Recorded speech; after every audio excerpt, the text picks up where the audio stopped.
Hi guys, I'm Nate from Recap Now. Today, I'm going to recap a 2009 comedy thriller movie called A Fork in the Road. Wrongly accused of a crime, Will Carson hopes to spend the night peacefully in a barn. Suddenly, he hears a gunshot and discovers a woman dragging a body to a car trunk. He offers to help her dispose of the body in exchange for his freedom. But along their journey, he gets tangled with misfortunes and unusual plot twists. Let's find out what happened. Movie begins. When a cheeky boy drops a fork in the road, he unintentionally causes a car collision, allowing a criminal to escape. Will Carson flees for his life one afternoon when one of the tires on the automobile that will transport him from the county jail blows off.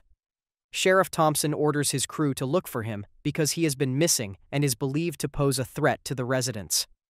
Will sees a barn in the region after it has already become dark, and he enters it to seek shelter for the night. Will instantly hunts for clothes to transform into his jail costume. Then he climbs the stairs to the hayloft and finds a place to sleep. Will is trying to fall asleep when he hears an argument outside followed a gunshot. Will quickly descends the stairs to see what has happened. Outside, he watches a woman struggle to drag an unconscious victim into the car trunk. Once the woman has successfully placed the body on the trunk, she races away, allowing Will to sneak inside her house for sustenance. As he walks into the kitchen, he discovers a trail of blood, but he ignores it since his mind is preoccupied on finding food. Will prepares a sandwich from the woman's refrigerator, but while he eats it, he spots a revolver on the kitchen counter. He is unaffected because he is currently looking for new outfits. Meanwhile, the woman attempts to flee the town in the hopes of burying the body. However, a hurdle derails her plans, forcing her to wail in frustration. Back at the woman's house, Will is busy getting ready when he notices a car parked outside. He checks the window and sees that the woman has returned home. Will rushes inside the closet, terrified of being discovered. At that point, the woman walks into the room and unconsciously unlocks the closet.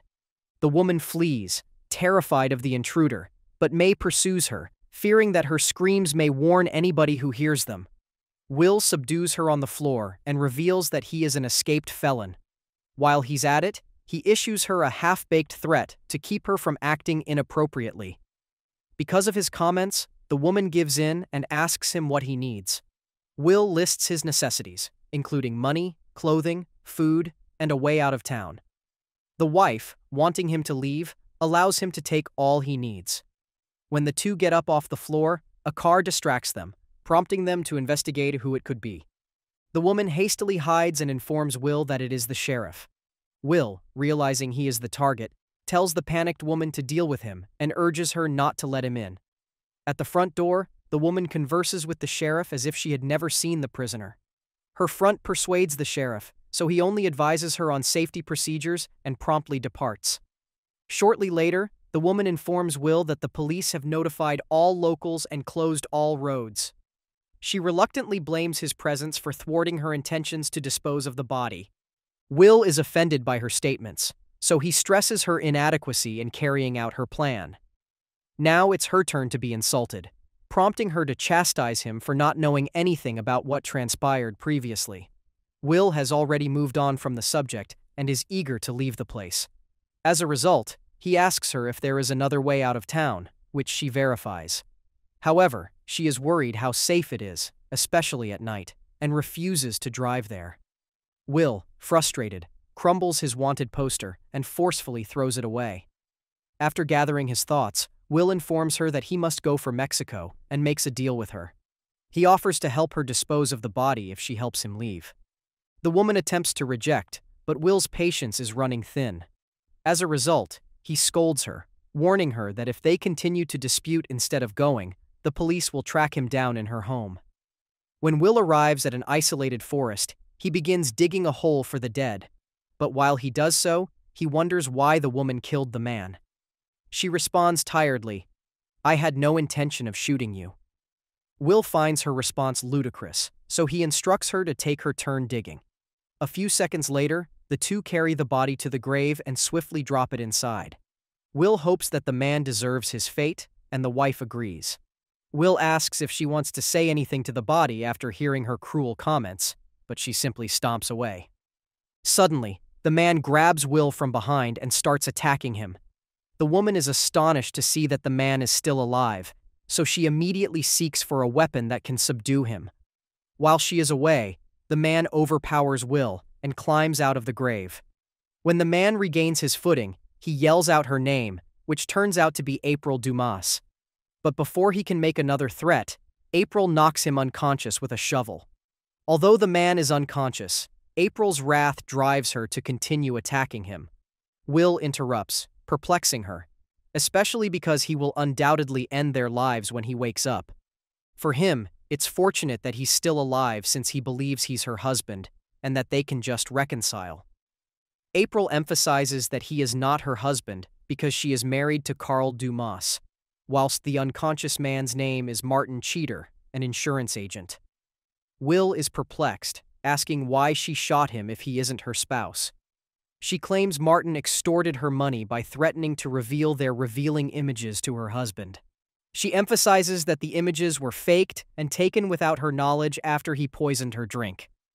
Martin's threats prompted her to shoot him because she was frightened Carl would believe their claimed affair. Knowing Carl, she knows he will take her life. Will, now torn, questions her about Carl's location, and April explains that he's gone on business.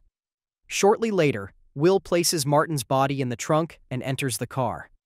April inquires about their plan, and he responds that they must keep moving. While on the way, Will asks her how she met Martin, and she tells him she met him in a bar with her friends and sister. He brought them drinks.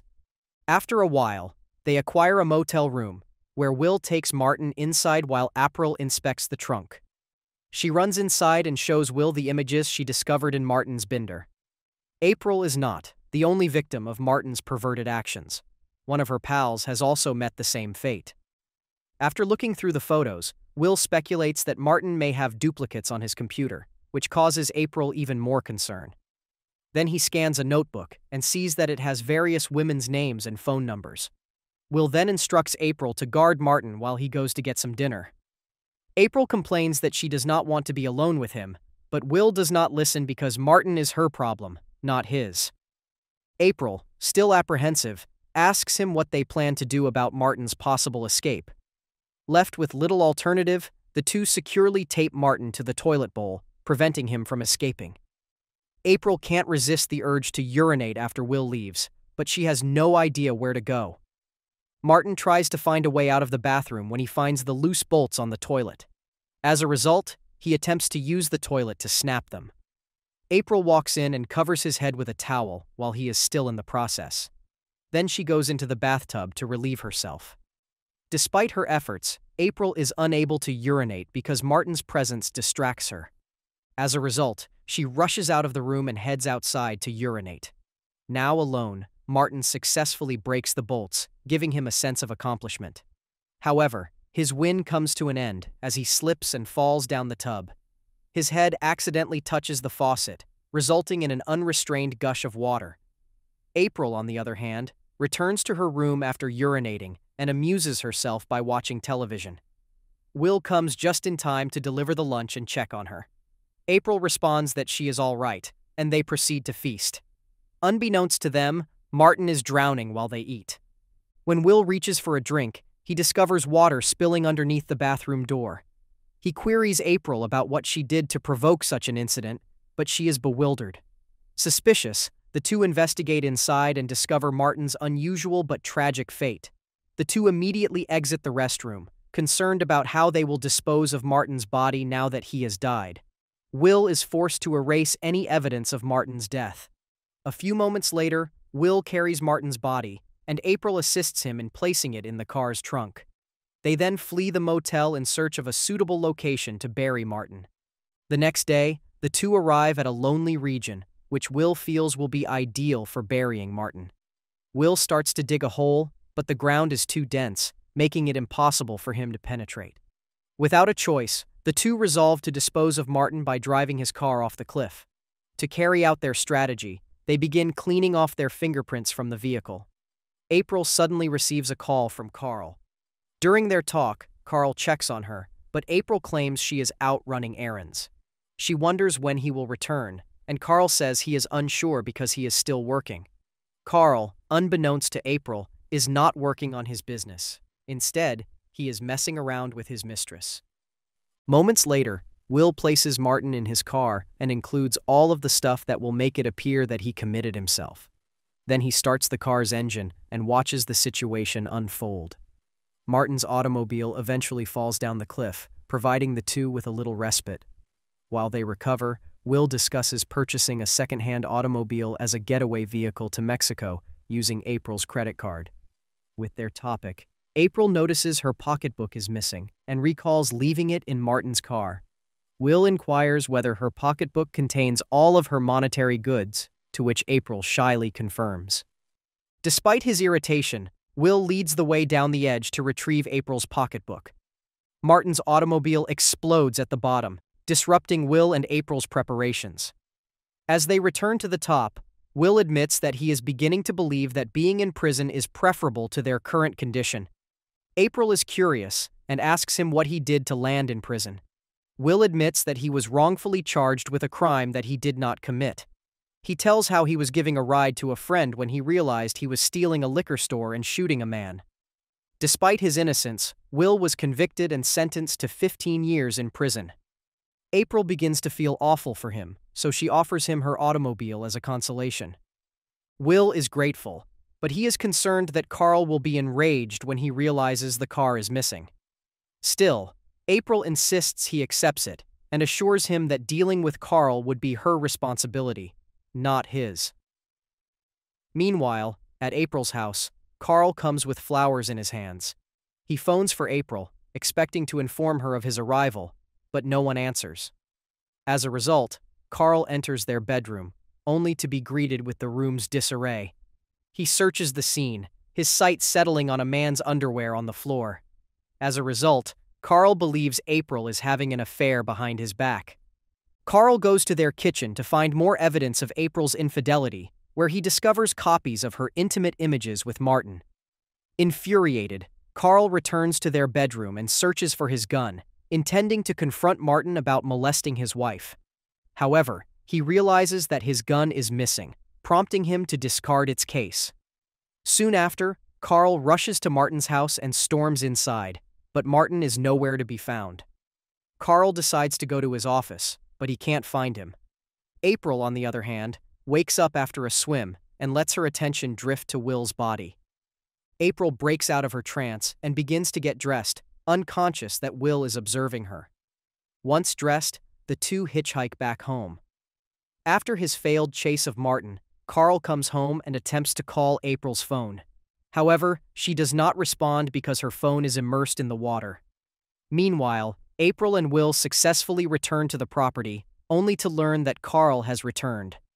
As a result, they have to adjust their plans, and April directs Will to take her car once Carl is asleep.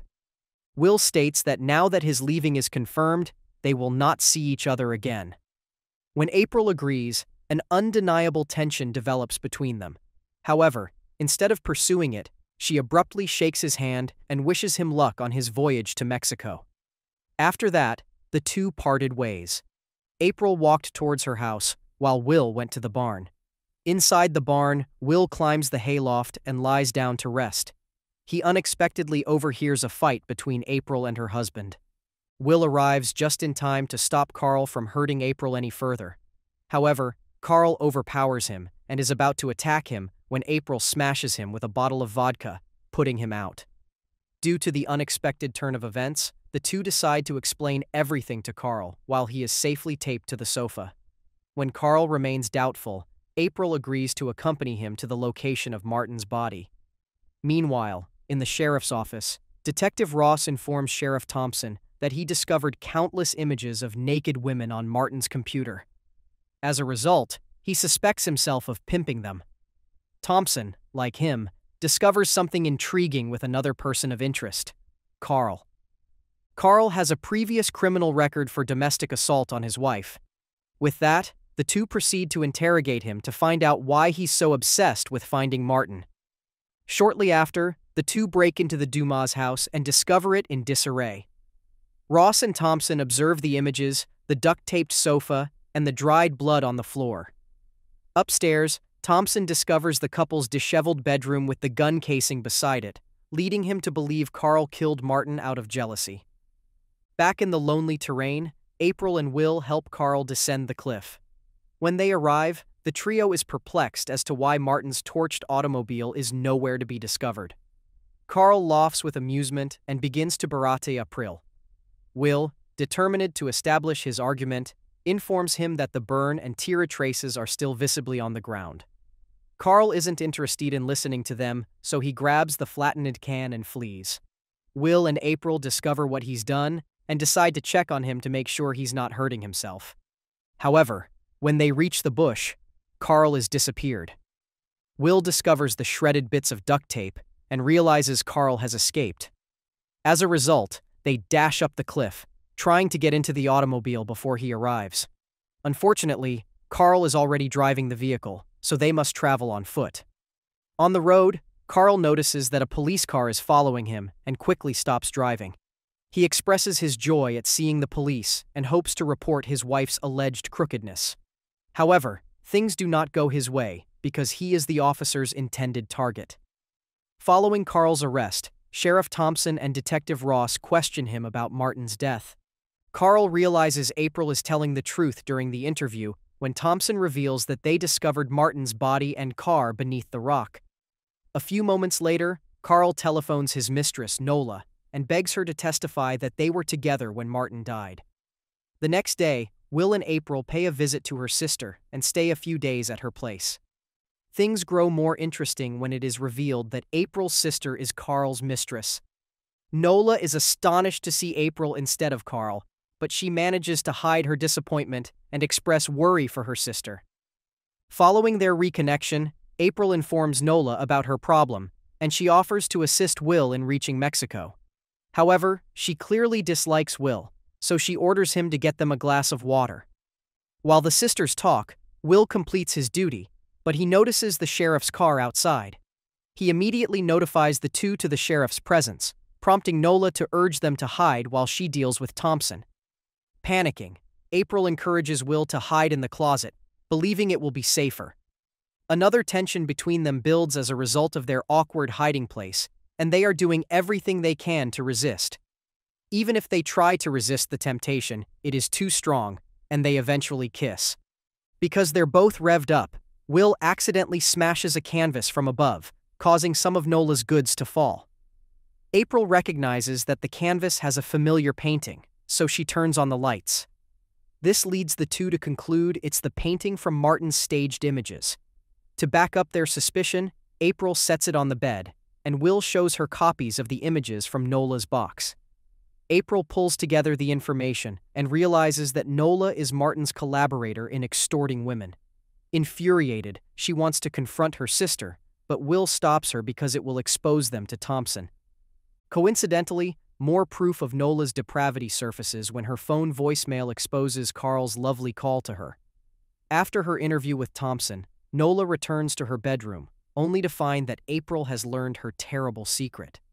Nola immediately hides in the toilet, threatening to call the cops on them. April is unaffected and confronts her for sleeping with her husband.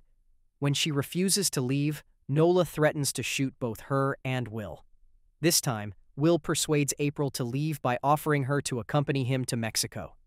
April makes up her mind and returns to Nola's bedroom to get her car keys, after which the two leave. Still inside the bathroom, Nola waits for April to enter, but Carl instead attempts to open the door. As a result, in a state of panic, Nola discharges the gun, killing himself. April and Will return to the house, only to discover Carl's lifeless body. April confronts Nola about her irresponsible actions, but she claims she didn't mean to do it. Will sighs as he disposes of Carl's body, adding to his problems. A few moments later, the three arrives at the abandoned area, where they have transformed Carl's clothes into Will's convict attire. They intend to make the police believe Will died after driving off the cliff. When everything is in place, they push the car and watch it gradually fall. After a while, the two drop Nola off on a road near their home. Before they leave, Nola asks whether she can see April again, but the woman does not respond immediately. Instead, April thanked her for being a good provider. Now alone, Nola begins to injure herself and furiously rubs against the ground. Then she gathers her fake tears and calls the cops for her fictitious emergency. Inside the interrogation room, Nola describes a fictitious scenario in which Will attacks her inside her residence. She puts up a convincing front, so Thompson simply asks her to confirm whether the present body at the bottom of the cliff is Will's. Sheriff Thompson and Detective Ross reach the incorrect conclusion based on Nola's confirmation and an officer's information that Carl may have crossed into Canada. They suspect Will planned his escape, and Carl helped him perform the crime against Martin. May, who is now on his way out of town, wants to forego his trip to Mexico with April, citing the possibility that the authorities may believe they have died. As a result, he suggests that they are free to go wherever they wish. Just as they rush away, the fork that caused Will's escape remains on the road. Please do hit that like button if you enjoyed the recap. Don't forget to subscribe and ring the notification bell for more movie recaps. Stay tuned for our next cinematic adventure, and until then, happy watching.